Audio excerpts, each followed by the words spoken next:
আসসালামু আলাইকুম। আজকে গরম মশলার একটি রেসিপি নিয়ে চলে আসলাম। এই রেসিপিটা করা আমার ঈদের আগে, কিন্তু এডিট করার জন্য আমি দিতে পারি নাই। তো এই মশলাটা একের ভিতরে সব। আপনারা সব কিছুর সাথে এই মশলাটা খেতে পারবেন। মাত্র 200 টাকা খরচ করে এই মশলাটা বানিয়ে নিলে অনায়াসে 3-4 মাস চলে যাবে। তো এই মশলাটা আপনারা গরু গোশত বোনা, তারপরে গরুর রেজালা, বিরিয়ানি, রোস্ট সব কিছুর সাথে এই মশলাটা ব্যবহার করতে পারবেন। তো প্রথমে আমার লাগবে হচ্ছে এলাচি, দারচিনি, গোয়ামরি, শাহি জিরা, তো বড় এলাচ, স্টার, কাবাব চিনি, জয়ফল, তেজপাতা, জয়ত্রী সব কিছু আমি নিয়েছি।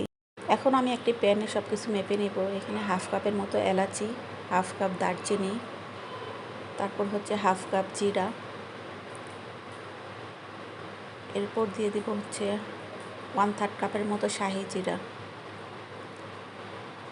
হাফ কাপ গোয়ামরি, 7-8টার মতো বড় এলাচ, স্টার দিয়ে দিব 8-9টার মতো, আর দিয়ে দিব হচ্ছে জয়ত্রী, এটাও 8-9টার মতো দিয়ে দিব।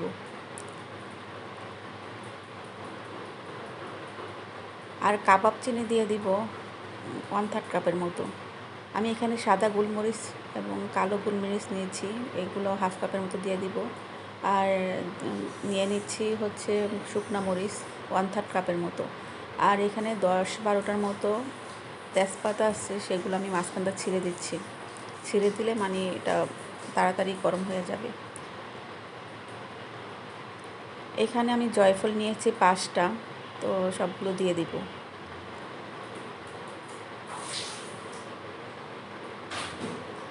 আর এখানে ধনিয়া নিয়েছি হাফ কাপের মতো। আর এখানে রাঁধুনি নিয়েছি। রাঁধুনিটা আমি এখন অ্যাড করব না, কারণ এটা তাড়াতাড়ি পুড়ে যায়, তার জন্য এখানে লাস্টে অ্যাড করব। আর এখানে আমি জয়ফলগুলো তুলে নিয়েছি, কারণ জয়ফলগুলো একটু থেতো করে দিব। তো সবগুলো মশলা আমি ভালোভাবে চুলায় বসে ভালোভাবে গরম করে নেব। খুব অল্প আছে, মিডিয়াম আছে। তো 10 মিনিটের মতো এখানে অল্প আছে, আমি নেড়ে চেড়ে গরম করে নিচ্ছি।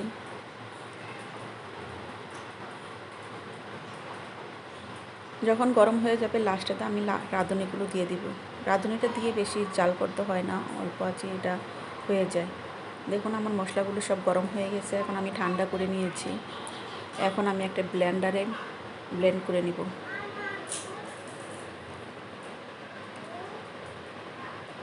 তো ব্লেন্ডারের জারে আমি দিয়ে দিচ্ছি অল্প অল্প করে। অল্প অল্প করে দিলে মশলাটা ভালোভাবে মিহি হয়।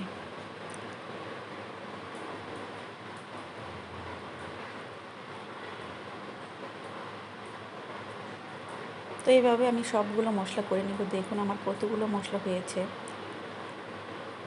তো একবার বানিয়ে নিলে এটা 4-5 মাস অনায়াসে চলে যায়।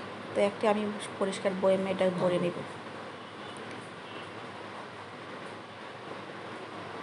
তো সব কিছুতেই মশলাটা ব্যবহার করতে পারেন। তো আজকের ভিডিওটা আপনাদের কেমন লাগলো জানাবেন। যদি ভালো লেগে থাকে লাইক কমেন্ট করবেন, আর ভুল ত্রুটি হলে ক্ষমা করে দিবেন। আল্লাহ হাফেজ।